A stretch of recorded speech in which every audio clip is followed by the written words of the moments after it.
आज की वीडियो की शुरुआत करते हैं अपने रनिंग लिली के बल्ब से। रनिंग लिली अपने बल्ब को एक बल्ब से कुछ ही महीनों के भीतर मल्टीप्लाई होने की क्षमता रखता है। देखो दिखाता हूँ आपको।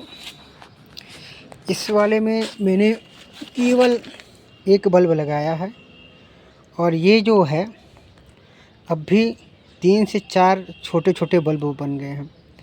ठीक है, एक बल्ब में 2 ही पत्ते होते हैं। इस पत्तों की संख्या और नीचे की जो बल्ब है उससे ये फील होता है कि अंदर मल्टीप्लाई हो चुका है। खोलने के बाद डिस्टर्ब हो जाएंगे, तो खोल नहीं रहेंगे क्योंकि बहुत ज़्यादा गर्मी है। और जो सबसे पुराना रनिंग लिली का है, सिर्फ एक दिन ही बारिश भई थी और उसमें फूल का खिलाव हो गया है। इससे पहले भी बारिश हुई थी तो वो भी फूल खिला था। हालांकि बारिश उस दिन टाइम में नहीं तो फूल झड़ गया, मैं बना नहीं पाया वीडियो। आज मैं फिर छत पे चढ़ा तो देखा एक फूल खिला हुआ है, देख के बहुत खुशी हुई और मैंने सोचा इसके बल्ब बनाते हैं। तो इसको जो है रनिंग लिली को आप यदि केवल बालू में ग्रो करते हैं और बहुत ही अच्छा ये रिजल्ट देता है। आप इसे चिकनी मिट्टी में लगाते हैं तो रिजल्ट पौधा जिंदा रहता है, परंतु जो वेल ड्रेनेज सॉइल की बात होती है वो नहीं हो पाती और वो धीरे धीरे बल्ब स्लो ग्रोथ होते हैं और बल्ब कुछ गलने भी लगते हैं। ये आप जो देख रहे हैं इसमें मिट्टी तो नहीं है, भूसी है। भूसी के साथ साथ इसमें बालू है, तो इसलिए इसमें ग्रोथ जल्दी से मल्टीप्लाई हो जाता है। और एक और बात, रनिंग लिली या किसी भी प्रकार के बल्ब वाले जो प्लांट होते हैं उनको न तो केमिकल खाद, न रासायनिक खाद, न ऑर्गेनिक खाद की ज़रूरत नहीं होती है। बस आपकी मिट्टी अच्छी होनी चाहिए और उसमें पानी का ठहराव ना हो, और पानी टाइम टू टाइम ज़मीन पर तो लगा दे तो किसी भी मिट्टी में ग्रो कर जाती है। यदि आपके पास गमले हैं या कुछ और है तो उसके लिए वेट ड्रेनेज सॉइल और पानी की नमी रहना ज़रूरी है, तो ही ये निकलेगा। अगर आप चाहते हैं कि रनिंग लिली हर मास हर महीने निकलता रहे तो बरसात के टाइम में जो पानी आती है उसे कलेक्ट कर लें और उसका छिड़काव करते रहें, तो रनिंग लिली आपकी 12 मास निकलती रहेगी। रनिंग लिली की कई प्रजाति हैं। एक वाटर लिली आती है, पानी के अंदर चलती है, और इस रनिंग लिली ये वाली हो तो लिली की कई प्रजाति हैं। एक वो बड़ा सा लगा हुआ वो पौधा जिसमें पीले पीले फूल निकल रहे हैं, दिखाता हूँ मैं उसे। यह कहाँ गया भैया, ये वाले। तो ये भी लिली की प्रजाति का ही पौधा है। तो ये लिली की प्रजाति का जो भी पौधा होता है ना, रफ एंड टफ होता है।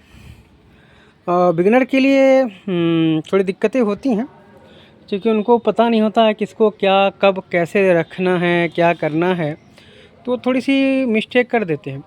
परंतु यदि आप एक बार सीख जाते हैं गार्डनिंग करते करते, तो आपको कोई भी प्लांट हो उसका कैसे रख रखाव करना है, कब उसे खाद चाहिए, कब पानी चाहिए। और सबसे बड़ी बात है कि जब तक हम अपने प्लांटों को नुकसान नहीं पहुंचाते हैं तब तक हमें कुछ ज्ञान नहीं आता। और ये भी लिली है, ये लिली सबसे बेस्ट होता है। 4 माइक की तरह चारों दिशाओं में अपना फूलों को खिलाता है और चलता है। लिली इसमें एक रेड है मेरे पास, एक पिंक है, और 2 प्रकार की वाली लिली है। ये गर्मी में खिलती है, 4 निकलते हैं।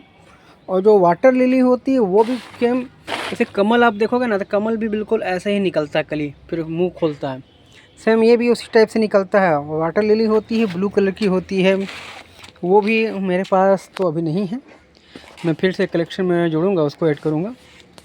और ये इधर मेरा चल रहा है बैगन। कल परसों बारिश भई रही तो कल हमने पानी नहीं दिया। आज ये थोड़े थोड़े पत्ते सूख रहे हैं, तो पत्ते मुरझाए मुरझाए नज़र आ रहे हैं। तो ये जानिए कि अगर अभी मैंने इसको पानी मारूंगा तो सारे के सारे जो प्लांट हैं वो जल जाएंगे, कि इतनी गर्म है। पानी मारने के बाद उसको, जैसे इंसान गर्मी के आने के बाद तत्काल पानी पी लेता है तो उसको खांसी जुकाम हो जाते हैं, सेम यही चीज़ें पौधों के साथ होता है। देखिए सारे के सारे फूल मेरे ख़राब हो गए, परंतु अभी मैं कुछ नहीं करूँगा, करते ही ये सारे के सारे वर्ण हो जाएंगे। तो कभी आपके प्लांट को ऐसा लगे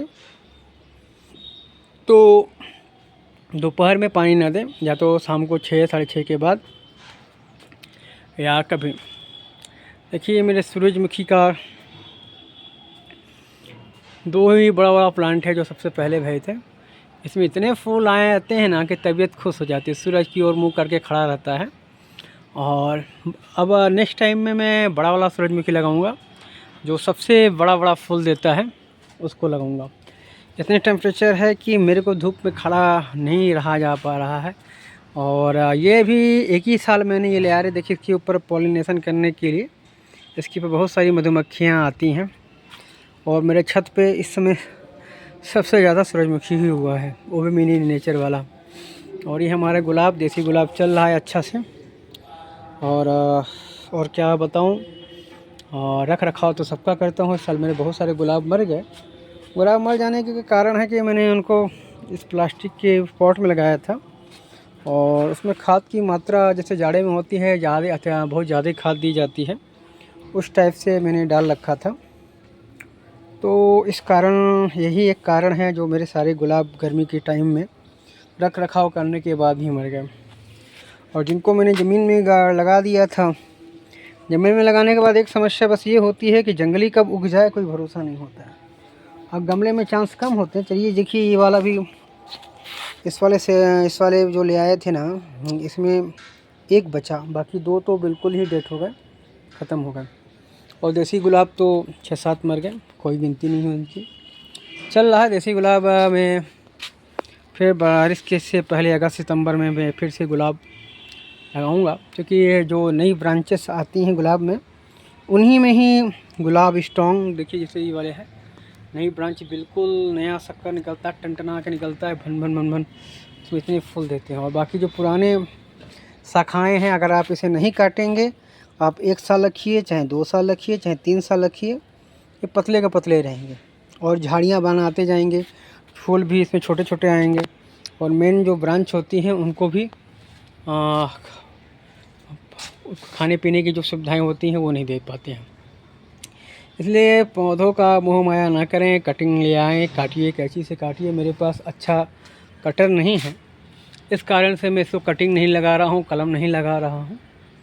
और कटर तो एक मेरे पास है, परंतु थोड़ी सी लापरवाही से तार वार काटने के कारण वो ख़राब हो गया, तो पौधों को काट नहीं पाता है सही से। तो मैं नया कटर मंगाऊंगा ऑनलाइन, उसके बाद ही मैं इन सारी की कटिंग लगाऊंगा। अभी बहुत टाइम है और मेरे पास ऐसी कटिंग करने के लिए कुछ खास नहीं है, इसलिए मैं कटर नहीं खरीद रहा हूँ। और छत पे घरेलू साग सब्जी ये वो सब चीज़ हुआ रहता है हमारे यहाँ। और बस यही है छोटा सा गार्डनिंग का अपडेट। शाम को पानी चढ़ाने के टाइम में चढ़ते हैं तो पानी इतना कम रहता है कि वीडियो बनाने की इच्छा नहीं होती है। और दिन में मैं धूप में बैठता नहीं हूँ, बहुत गर्मी लगती है। और ये मेरा पौंड में काई लग चुकी है। काई एक तरह से अच्छे है, मछलियों के लिए अच्छी है, परंतु जिस खूबसूरती के लिए हम लोगों ने लगाया है, पौंड बनाया है, उसको वो खूबसूरती इसमें तो देखिए वीडियो में मछली भी नहीं दिखती है। बाकी हमने यहाँ पे भी जो गार्डन बना रखा है, और फाउंटेन अच्छा चलता है। शाम के टाइम में इस गार्डन इसका मशीन से पानी पूरा निकाल के छत पे डालते हैं पौधों में, और जितना पानी निकालते हैं उतना पानी फिर से इसमें ऐड कर देते हैं। तो इस प्रकार था हमारा रोटेशन, पानी का साफ सफाई का मेंटेन रहता है। पानी देखने में भले ऐसा लग रहा है धूप की वजह से, परंतु हमारा पानी बिल्कुल क्लीन है। तो इसमें देख सकते छोटी छोटी मछलियाँ भाग रही हैं, कैमरे में नहीं आएगा तो फिर सनलाइट का रिफ्लेक्शन है। हाँ बस ये बात है कि मौसम जब चेंज होता है, अचानक से मौसम बदलता है, तो मछलियों पे भी आता है और मछलियाँ बीमार पड़ जाती हैं, मर जाती हैं। हालांकि इतना खुले और प्राकृतिक माहौल में रहने से, जैसे कुंड और तालाब में मछलियाँ रहती हैं ना, ग्रोथ करती हैं, बड़ी होती हैं, तो ये मछलियाँ बड़ी भी हो रही हैं, ग्रोथ भी कर रही हैं, क्योंकि इनको जो मछली का फूड आता है वो तो हम देते ही देते हैं, संग में इसमें जो नेचुरल ढंग से काई है उसे खा के मछलियाँ बहुत अच्छे से सर्वाइव करती हैं। और मछलियाँ रखने से एक अच्छी बात ये होती है कि सारा का सारा पानी क्लीन रहता है, मछलियाँ उसमें कीड़े मकोड़े नहीं लगने देती हैं। शुरुआत में टेस्टिंग में बस सिर्फ 3 इंची 4 इंच पानी भर के झरने का टेस्टिंग किया था हमने, तो 1 वीक के अंदर ही वो पानी ख़राब हो गया, उसके अंदर इतने सारे कीड़े हो गए कि पूछो मत। तो अभी इसमें बहुत सारा काम बाकी था उस परंतु फिर भी हमने मछली ला के छोड़ दिया ताकि वो कीड़े ना लगें। तो बस इस छोटी सी वीडियो में इतना ही, फिर मिलते हैं कुछ नया करके वीडियो के साथ। तब तक के लिए धन्यवाद।